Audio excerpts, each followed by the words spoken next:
Murakaza neza mu ijuru, aha mugeze ni mu ijuru.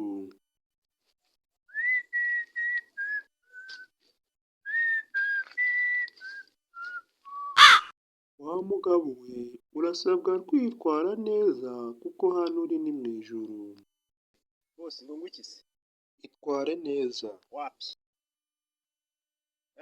No, wapi? Ntabwo bibaho. Niko bimeze hano ni mu ijuru. Yesu we, yewe n'ibyaha nzi koko mfite unaba ngeze mu ijuru?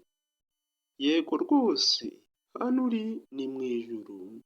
Urasabwa kuzuza ibyo tugiye kubaza kugira ngo ubone ubwami bw'ijuru. Iyo ni imitwe wapi? Wacha habari zako we.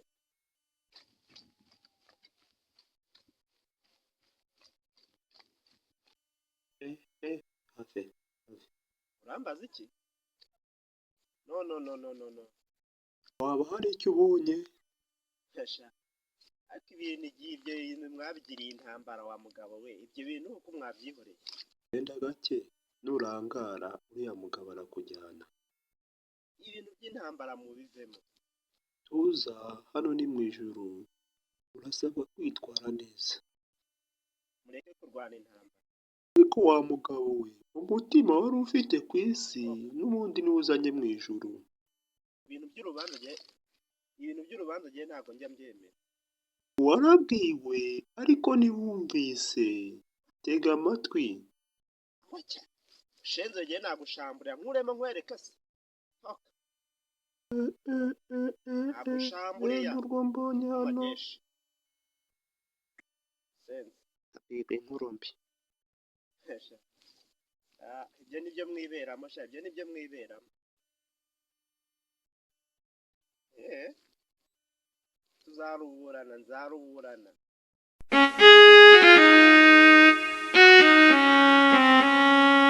Ibyo se ni ibiki?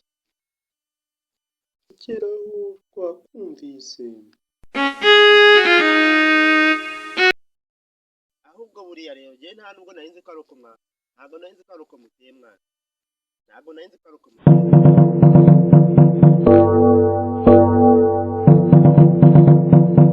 Mba ngo mu ijuru, ariko se ubundi uvugishije ukuri hano ni mu ijuru. Cyane rwose. Nibyo kwera. Ni mu rubanza. Ubwo rero guhera iyi saha n'uyu munota we nta kintu na kimwe ukwiriye kumbwira. Nibyo nta kintu na kimwe ukwiriye kumbwira. Tuza wa mugabo we. Ibyo nibyo mwiberamo. We sa ni akazi wibereyemo mwana. Ibyo tubyihorera ko ni akazi wibereyemo. Tuzahurirayo. Ntusetse. Niba wizera niko bimeze. Ariko mwana koko mwatuje tukabana. Tuza.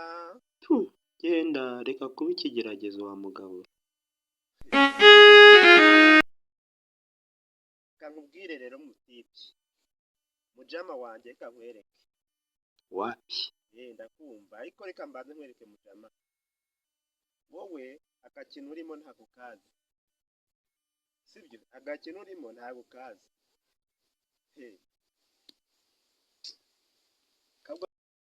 Genda mwisi ujye kuba umucakara. Woye gutesha abantu umutwe. Kana nigendera. Ibindi tuzabivuga. Ibindi bitambutse tuzaburana hejuru.